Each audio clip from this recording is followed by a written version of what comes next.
Now it's time for a look at the press. Elitsa Gadeva joins me on set. Israel has announced that it's expanding its settlements in the West Bank. Elitsa, tell us how the papers are reacting. That's right, Vedika. This is one of the biggest expansions in decades. The American TV CBS News says that the announcement has sparked global criticism. The article here reminds that the majority of the international community views settlements as illegal and as the main obstacle to resolving the conflict between Palestine and Israel.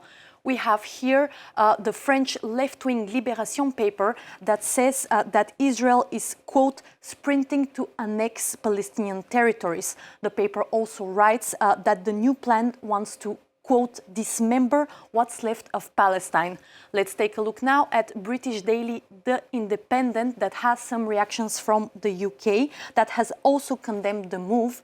It cites a tweet by Hamish Falconer. He is Britain's Middle East minister, who said that the settlements are, quote, a deliberate obstacle to Palestinian statehood. That's what he wrote.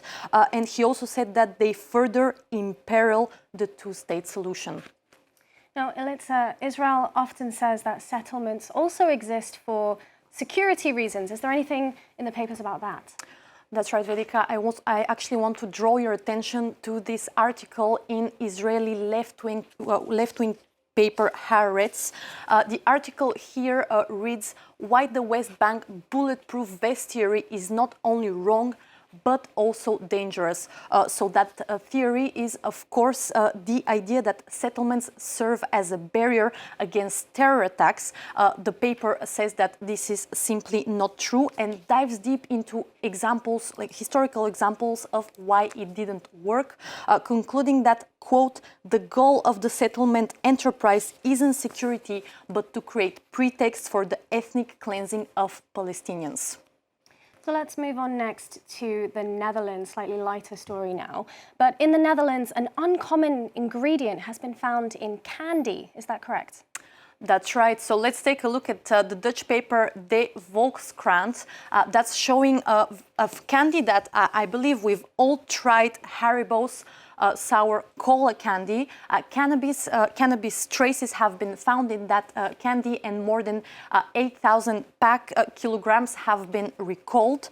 The paper also says that several people, including children, felt dizzy and unwell after consuming the candy. But the story actually isn't that light.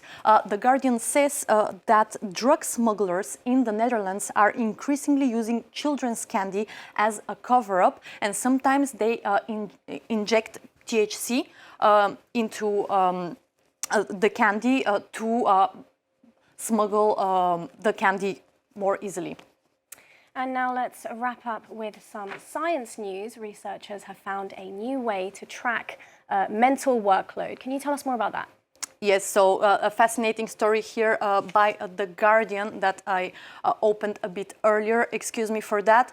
It's called an e-tattoo that tracks mental workload for people who work under a lot of stress. The paper says that it's, quote, real-time mental workload decoder that warns people when they are on the brink of burnout or they are suffering too much stress. And it's not an actual tattoo. What we see here is a lightweight and wireless device. These black things here are a thin conductive material attached with film, and that here are the electrodes that detect the stress. The paper says that this can be very useful for pilots and healthcare workers that work under a lot of stress and pressure. Yes, that could be a real game changer, that e-tattoo, if it goes forward. Thank you, Elitsa Gadeva. That's Elitsa Gadeva with the day's press review.